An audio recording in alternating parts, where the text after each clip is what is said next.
ప్రతి క్షణం సమాజం కోసం మీ మిత్ర న్యూస్. బీసీల రాజ్యాధికారమే లక్ష్యంగా ముందుకెళ్లడానికి అదేవిధంగా స్థానిక సంస్థల్లో రిజర్వేషన్లపై బీసీ డెడికేషన్ కమిషన్ పాలమూరుకు రావడం జరిగిందని, కానీ బీసీలు అని చెప్పుకొని ఎమ్మెల్యేలుగా గెలిచిన నాయకులు హాజరు కాకపోవడం, బీసీలు ఎదుర్కొంటున్న సమస్యల పట్ల స్పందించకపోవడం దురదృష్టకరమని బీసీ సంఘాల రాష్ట్ర నేత సారంగి లక్ష్మీకాంత్ ఆగ్రహం వ్యక్తం చేశారు. ఆదివారం మిత్ర న్యూస్ ఛానల్లో ఆయన మాట్లాడుతూ, బీసీల పక్షాన ముందుండి బీసీ వాహినిని వినిపించాల్సిన ఎమ్మెల్యేలు ఆ దిశగా ముందుకు రాకపోవడం ఏమిటని ఆయన ప్రశ్నించారు.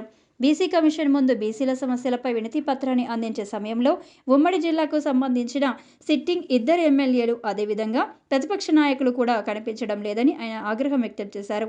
ఎన్నికల ముందు బీసీలమని చెప్పుకొని అధికారం సాధించిన తర్వాత బీసీల తరపున స్పందించకపోవడం బాధాకరమని ఆయన అన్నారు. బీసీ కమిషన్ ముందు అన్ని కులాల సంఘాల నేతల వారు ఎదుర్కొంటున్న సమస్యలను బీసీ కమిషన్కు వినతి పత్రాలు అందజేశారు. ఈ నేపథ్యంలో స్థానిక ఎమ్మెల్యే ఎన్ఎం శ్రీనివాసరెడ్డి బీసీల సమస్యలపై బీసీ కమిషన్ ముందు కొన్ని సూచనలు చేశారని ఆయన అన్నారు. వెంటనే స్పందించిన బీసీ కమిషన్ చైర్మన్ బీసీ విద్యార్థులు ఎదుర్కొంటున్న సమస్యలను ప్రత్యక్షంగా వీక్షించడానికి స్థానిక బీసీ హాస్టళ్లు సందర్శించారని, ఈ ఘనత స్థానిక ఎమ్మెల్యే ఎన్ఎం శ్రీనివాసరెడ్డికే చెందుతుందని ఆయన తెలిపారు. ఈ సందర్భంగా బీసీ సంఘాల ఆధ్వర్యంలో ఎమ్మెల్యే ఎన్ఎం శ్రీనివాసరెడ్డి ధన్యవాదాలు తెలియజేస్తున్నామని ఆయన అన్నారు. తెలంగాణ రాష్ట్రంలో బీసీల సాధికారత సాధించే దిశగా ఈరోజు బీసీలు ఎన్నో రకాల ఉద్యమాలు పోరాటాలు చేస్తున్న నేపథ్యంలో బీసీ కమిషన్ తర్వాత బీసీ డెడికేటెడ్ కమిషన్లు కూడా ఈరోజు పాలమూరుకు రావడం జరిగింది. ఈ నేపథ్యంలో ఈ కమిషన్ ముందు బీసీ నాయకులు, అన్ని రకాల కుల సంఘాల నాయకులు బీసీ కమిషన్కు ఏమేమి డిమాండ్లు, ఏమేమి వినతులు సమర్పించారనే విషయాన్ని మనం తెలుసుకునే ప్రయత్నం చేద్దాం. మన ముందు బీసీ సమాజం అంటే బీసీ కులాలకు సంబంధించి అన్ని రకాల కులాలను ఏకతాటిపై తీసుకొచ్చిన ఒక బీసీ సీనియర్ నేత మన ముందున్నారు. ఆయన్నే పద్మశాలి సంఘం రాష్ట్ర ఉపాధ్యక్షులు మరియు బీసీ సంఘం నేత సారంగి లక్ష్మీకాంత్ ఉన్నారు. నమస్తే. నమస్తే రమణ గారు. మొత్తం మీద బీసీలు అనుకున్న పోరాటాలు ఫలితంగా ఈరోజు పాలమూరుకు బీసీ కమిషన్ డెడికేటెడ్ కమిషన్ కూడా రావడం జరిగింది. స్థానిక సంస్థల ఎన్నికల నేపథ్యంలో బీసీలకు సంబంధించిన రిజర్వేషన్లు పై డెడికేటెడ్ కమిషన్ కూడా బీసీలకు సంబంధించి కూడా వినతులు కూడా తీసుకోవడం జరిగింది. తద్వారా రాష్ట్ర ప్రభుత్వానికి కూడా అందించడం జరిగింది. మొన్న వచ్చిన బీసీ కమిషన్ ముందు మీరు హాజరు కావడం జరిగింది. మీరు ఎటువంటి డిమాండ్స్ ముందు సంబంధించిన వినతులు అందించారు? ఈ నెల 18వ తేదీ నాడు డెడికేషన్ బీసీ కమిషన్ ఒకటి వచ్చింది. బి వెంకటేశ్వరరావు అనే రిటైర్డ్ ఐఏఎస్ సారథ్యంలో 3 సభ్యులతో కూడిన కమిషన్ ఒకటి రావడం జరిగింది. మొన్న 22వ తేదీ నాడు తెలంగాణ జ్యుడిషియరీ కమిటీ ఏదైతే ఉందో బీసీ వెల్ఫేర్ వెనుకబడిన తరగతుల కమిషన్ సభ్యులు కూడా వాళ్ళు కూడా 5 మంది సభ్యులతో వాళ్ళు కూడా మహబూబ్నగర్ రావడం జరిగింది. దాదాపుగా 30 ఏండ్ల పోరాటం తర్వాత బీసీ సంఘాల పోరాటము, బీసీల పోరాటము, ఎన్నో పోరాటాల తర్వాత ప్రభుత్వం తలదించి బీసీ కమిషన్ను ప్లస్ బీసీ డెడికేషన్ కమిషన్ ఈ రెండింటినీ రాష్ట్ర వ్యాప్తంగా పర్యటించమని చెప్పడం జరిగింది. దానిలో భాగంగా మొన్న 22వ తేదీ రోజు బీసీ కమిషన్ రావడం జరిగింది. 18వ తేదీ రోజు స్థానిక సంస్థల వారీగా కావాల్సిన రిజర్వేషన్లపై చర్చించడానికి డెడికేషన్ బీసీ కమిషన్ కూడా రావడం జరిగింది. ఇప్పుడు ఈ కమిటీ రావడం జరిగింది. స్థానిక సంస్థల్లో బీసీలకు ఏ విధంగా మీకు వాటా ఇవ్వాలా, రిజర్వేషన్లు ఏమి ఇవ్వాలని మీరు ఒక బీసీ నాయకునిగా బీసీ డెడికేటెడ్ కమిషన్ కు ఎటువంటి వినతులు సమర్పించారు? మొన్న జరిగిన ఎస్సీ కమిషన్, మన బీసీ కమిషన్ ముందు ఏ విధంగా సంబంధించిన మీరు వినతులు అందించారు? వెంకటేశ్వరరావు గారి కమిషన్ ముందు మేము స్థానిక సంస్థలలో రిజర్వేషన్ల పైన అంటే ఇప్పుడు రాజ్యాంగబద్ధంగా ఎస్సీ ఎస్టీలకు ఎలా అయితే ఉన్నాయో బీసీలకు కూడా ఉండాలి రాజ్యాధికారం దిశగా అనే వాటిపైన చర్చించడానికి 18వ తేదీ నాడు బీసీ అన్ని కుల సంఘాల నాయకులను కలిసి మేము ఒక్కొక్క కులం తరపు నుంచి మా అభిప్రాయాలను ఆయనకు చెప్పడం జరిగింది. 22వ తేదీ నాడు వచ్చిన బీసీ కమిషన్ ముందు అన్ని కుల సంఘాల నాయకులను కలిసి బీసీల వృత్తి ఏ విధంగా ఉంది, వాళ్ళ ఆర్థిక సామర్థ్యం ఏ విధంగా ఉంది, వాళ్ళ స్థితిగతులు ఎలా ఉన్నాయి అనే విషయం మీద మళ్ళీ రెండవ రిపోర్ట్ కూడా నోటరీ చేయించి ఇవ్వడం జరిగింది. అంటే లీగల్ ఎయిడెడ్గా జ్యుడిషియరీ కమిటీ కాబట్టి లీగల్ ఇవ్వడం జరిగింది.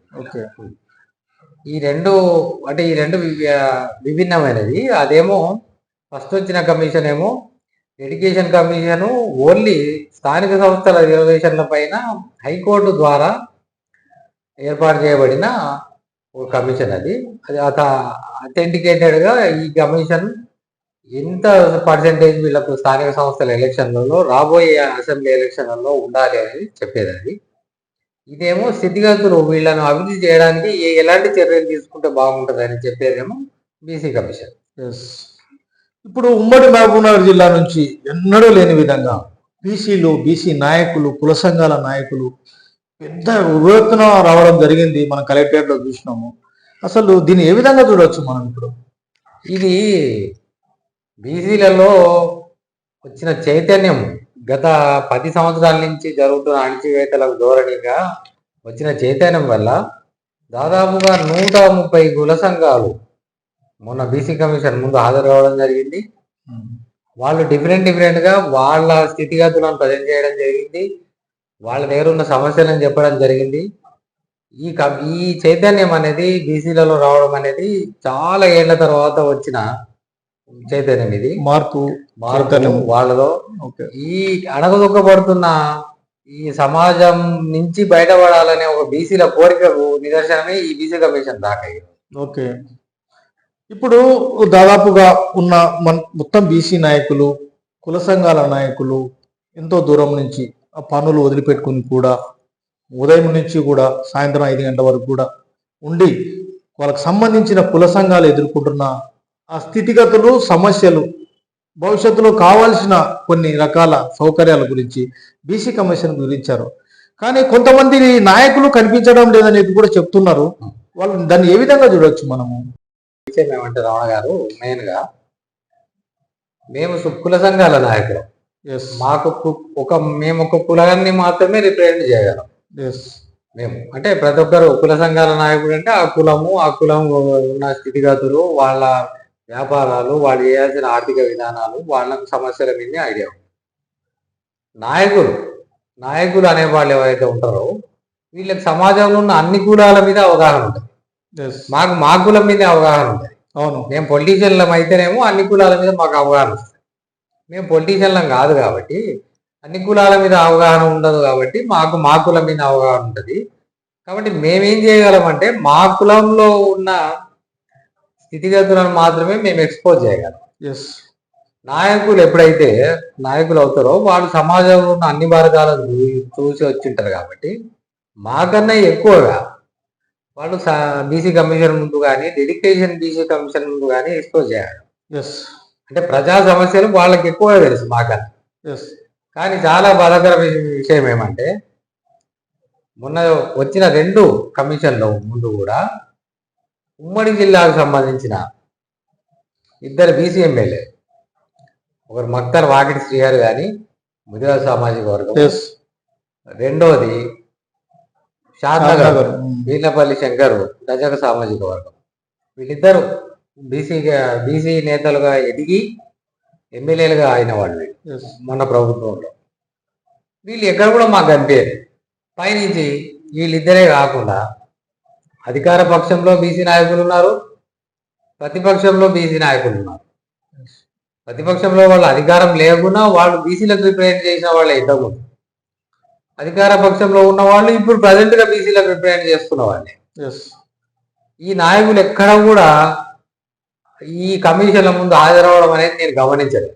దాదాపుగా నేను మా బీసీ సంఘాల నాయకులమంతా మా వృత్తులను ఇచ్చిపెట్టి, మా పనులను ఇచ్చిపెట్టి, తిండి తిప్పలు లేకుండా బీసీ కమిషన్ 10 గంటలకు వస్తే సాయంత్రం 5 గంటల వరకు అక్కడే ఉండాల్సి వచ్చింది. ఎందుకంటే అది మా బాధ్యత. నా కులం గురించి మేము చెప్పుకోవాల్సిన బాధ్యత మాకుంది. కానీ మా కుల సంఘాలన్నింటినీ కూడా వెనుక ఉండి నడిపించడానికి, ముందుకు తీసుకెళ్ళడానికి కావాల్సిన నాయకులు ఎవరైతే ఉన్నారో, అధికార పక్షము ప్రతిపక్షం, వాళ్ళు ఎక్కడ ఉన్నారు? మొన్న మొన్న వచ్చిన కమిషన్ల ముందు ఎక్కడ కూడా హాజరు కాదు. విచిత్రం ఏమంటే గద్వాల నుంచి బండ్ల కృష్ణమోహన్ రెడ్డి గారు ఎమ్మెల్యే గారు హాజరు కావడం జరిగింది. బాబునారు స్థానిక ఎమ్మెల్యే ఎన్ఎం శ్రీనివాసరెడ్డి గారు తన పని ఉన్నా విడిచిపెట్టుకొని సంఘాల మధ్యలో కూర్చొని కమిషన్ ముందు తన వాదన వినిపించడం జరిగింది. ఆయన అది బీసీల తరఫు నుంచి. ఒక అగ్రవర్ణానికి చెందిన ఎమ్మెల్యేకున్నంత తీరిగా, ఆయనకున్నంత బాధ్యత మన బీసీ నాయకులకు లేకపోవడం విచిత్రం అనిపించింది మాకు. అది చాలా బాధ కలిగించింది కూడా. మేము అక్కడ కూర్చున్నప్పుడు సంఘాల నాయకులం మాట్లాడుకుంటున్నప్పుడు మా మధ్యలో వచ్చిన చర్చ ఏమంటే, అసలు మనం మాట్లాడుతున్నాము మన సంఘాల స్థానిక సంస్థలు రిజర్వేషన్లు మనకు కావాలన్నా నాయకులకు కావాలన్నా? అంటే నాయకులకు రిజర్వేషన్లు కావాలని మనం కుల సంఘాల వాళ్ళు మనం పోరాడుతున్నాం. ఇది వాళ్ళు పోరాడాల్సింది. ఇప్పుడు కులానికి సమస్యలు ఉన్నాయి అంటే మేము చెప్తాం, కానీ రిజర్వేషన్లు కావాలి, మీకు స్థానిక సంస్థలు కావాలి, మీరు లీడర్లు కావాలి, మీరు రాజ్యాధికారం కావాలి అని చెప్పేసి దానికి కూడా మేమే కొట్లాడాలి. అంటే కులాల సమస్యల మీద మేమే కొట్లాడాలి, మీరు రాజ్యాధికారం కావాలంటే కూడా మేమే కొట్లాడాలి. ఇది ఏ విధంగా బీసీ నాయకులకు, అంటే పర్టికులర్గా నేను బీసీ నాయకుడిని అయినా కానీ ఈ బీసీ నాయకులు మన ఈ పొలిటికల్ గా ఉన్న బీసీ నాయకులు మరి ఏ విధంగా తీసుకున్నారో నాకు అర్థం కాలేదు. కానీ వీళ్ళందరూ బీసీలు అని చెప్పి ఓట్లు వేసుకున్నారు ఇంతకు. ఎందుకంటే ఏ ఎమ్మెల్యే గెలిచినా, ఏ మంత్రి పదవులు తీసుకున్నా కానీ మేజర్ గా ఓట్ షేర్ వాళ్ళకి వచ్చేది బీసీలకు వచ్చేది. 56% ఉన్న బీసీలు ఓట్లు వేస్తేనే ప్రతి ఒక్క నాయకుడు ఎమ్మెల్యే అవుతున్నాడు. వీళ్ళ బాధ్యత ఏమంటే, బీసీలం అనే ఒకటి బాధ్యత, ప్రజాప్రతినిధులం అనేది రెండో బాధ్యత. ఈ రెండింటిని రిప్రజెంట్ చేయాల్సిన వాళ్ళు వీళ్ళే పద్దా లేకుండా అక్కడ మీటింగ్లలో కనబడకుండా పోతే అగ్రవర్ణాలకు చెందిన 2 ఎమ్మెల్యేలు వచ్చి మా తరఫు నుంచి మాట్లాడాల్సి వచ్చింది వాళ్ళు. అంటే మేము ఏ మీటింగ్ లో అయినా అగ్రవర్ణాలకు వ్యతిరేకంగా మాట్లాడిన వాళ్ళము, వాళ్ళకి అంత మాట్లాడినా వాళ్ళు మా ముందే నిలబడి మా సమస్యల మీద వాళ్ళు గళం ఇచ్చిన సందర్భం అనిపించింది మాకు. మేము ఆ రోజు మొన్న 22వ ఫస్ట్ డెడికేషన్ కమిషన్ వచ్చినప్పుడు ఎవరు రాలేదు, ఏ నాయకుడు రాలేదు. సరే బీసీ కమిషన్ వచ్చినప్పుడు వస్తారేమో అని అనుకున్నాం, అప్పుడు రాలేదు. మావి, మా సంగతులు మావి, మా చావు మాది, మా స్థితిగతులు మాది అన్నట్టే మేము మాట్లాడుతాం. ఓకే, ఇప్పుడు బీసీ కమిషన్ ముందు స్థానిక ఎమ్మెల్యే ఎన్ఎం శ్రీనివాసరెడ్డి గారు వచ్చారంటున్నారు. బీసీ కమిషన్ ముందు ఆయన ఏం వాదనలు వినిపించారు, ఏం సూచనలు ఇచ్చారు? ఒకటి ఏమంటే, స్థానిక ఎమ్మెల్యే గారిని మనము బీసీలమైనా సరే మన ప్రజాప్రతినిధి కాబట్టి ఆయన ఖచ్చితంగా మెచ్చుకోవాల్సింది. దేనికనగా అంటే, ఆయనకు పని ఉన్నా కానీ విడిచిపెట్టేసి వచ్చి మా సంఘాల తరఫు నుంచి ఆయన బీసీల సమస్యలను బీసీ కమిషన్ ముందు ఆయన వివరించడం జరిగింది. బీసీలలో ఉన్న చాలా బీద స్థితిలో ఉన్న కుటుంబాలు చదువుకోవడానికి, వాళ్ళ పిల్లలను చదివించడానికి డబ్బులు లేవని, వాళ్ళ పిల్లలకు ఒక 5,000 రూపాయలు స్టైపెండ్ ఇస్తే వాళ్ళు మంచి మట్టిలో మాణిక్యాలుగా వెలిగిపోయేట వాళ్ళు చాలా మంది ఉన్నారని, ఆ పిల్లలకు హాస్టల్ వసతులు సరిగా లేవని, ఆడపిల్లలు చాలా దీనస్థితిలో ఉన్నారు, బీసీలు వృత్తిపరంగానే కాదు సామాజిక ఆర్థిక విద్యాపరంగా కూడా చాలా వెనుకబాటుకు లోనయ్యారని ఆయన తన వాదాన్ని వినిపించడం జరిగింది మొన్న బీసీ కమిషన్ ముందు. ఈ విషయంలో ఆయనకు ధన్యవాదాలు, కృతజ్ఞతలు చెప్పాలి. ఎందుకంటే మన తరఫు నుంచి ఎన్నుకున్న ప్రజాప్రతినిధి మనకు మన మంచి కోరే ప్రజాప్రతినిధి అవతలకి చెప్తున్నాడు అంటే అది అక్కడ ఎవరున్నా సరే మనం అప్రిషియేట్ చేయాల్సిందే, అన్కండిషనల్ గా చేయాల్సిందే మనం. ఓకే, ఈ విషయంలో మనం ఆయన మెచ్చుకోవచ్చు. ఆయన చాలా బాగా వివరించిండు బీసీ కమిషన్ కు. అదొకటి, ఇప్పుడు బీసీ కమిషన్ ముందు బీసీలు ఎదుర్కొంటున్న సమస్యలపై, అదే విధంగా బీసీ బిడ్డలు విద్యాపరంగా ఎదుర్కొంటున్న ఆర్థిక ఇబ్బందులను సైతం బీసీ కమిషన్ ముందు తెలియజేసినట్టు కూడా మనకు తెలిసింది. ఈ ఏదైతే ఎమ్మెల్యే గారు ఏదైతే బీసీ కమిషన్ కు వివరించారో, స్పాట్ లోనే ఇమ్మీడియట్ గా బీసీ కమిషన్ సభ్యులు, చైర్మన్ స్థానిక బీసీ హాస్టల్ ను సందర్శించినట్టు తెలిసింది. అవును, దీన్ని మనం ఏ విధంగా చూడొచ్చు?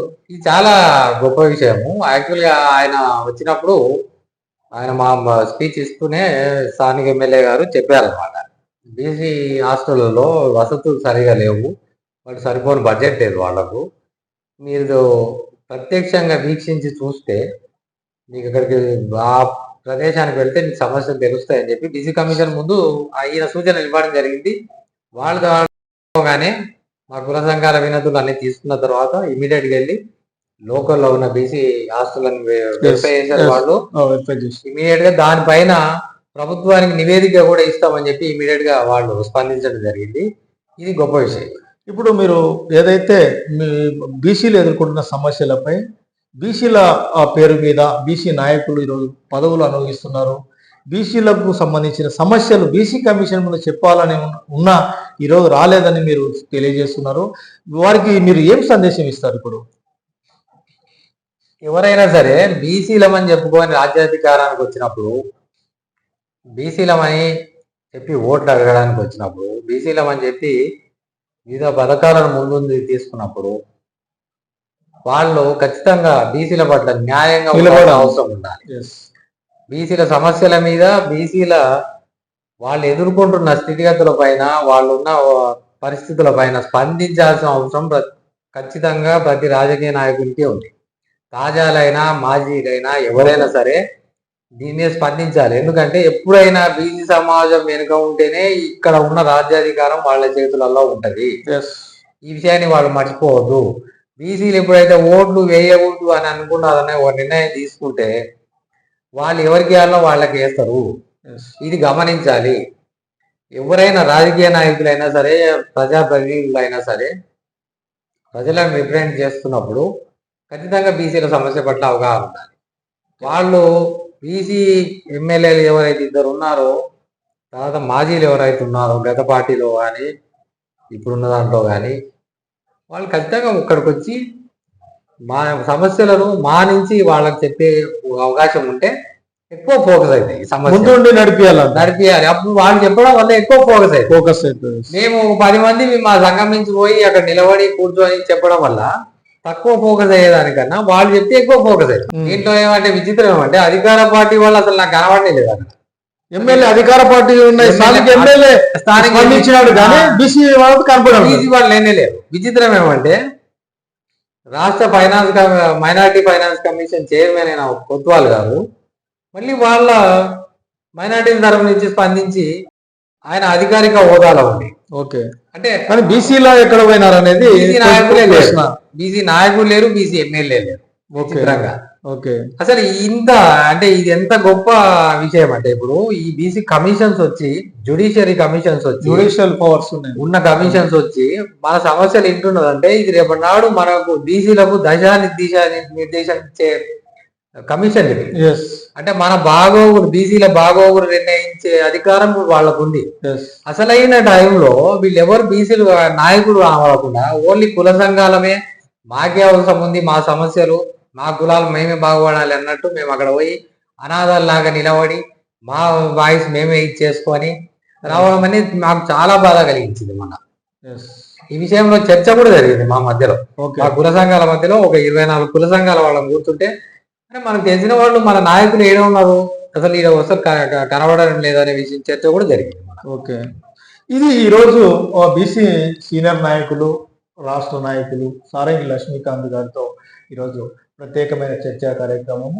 యాక్చువల్గా బీసీలని చెప్పుకొని రాజ్యాధికారం సాధిస్తూ అనుభవిస్తున్న నాయకులు తప్పకుండా బీసీల సంక్షేమం కోసం, బీసీల హక్కుల కోసం ముందుండి పోరాటం చేయాలని తెలియజేస్తున్నారు. ఎంవి రమణ, మిత్ర న్యూస్ ఛానల్ నుండి మహబూబ్ నగర్.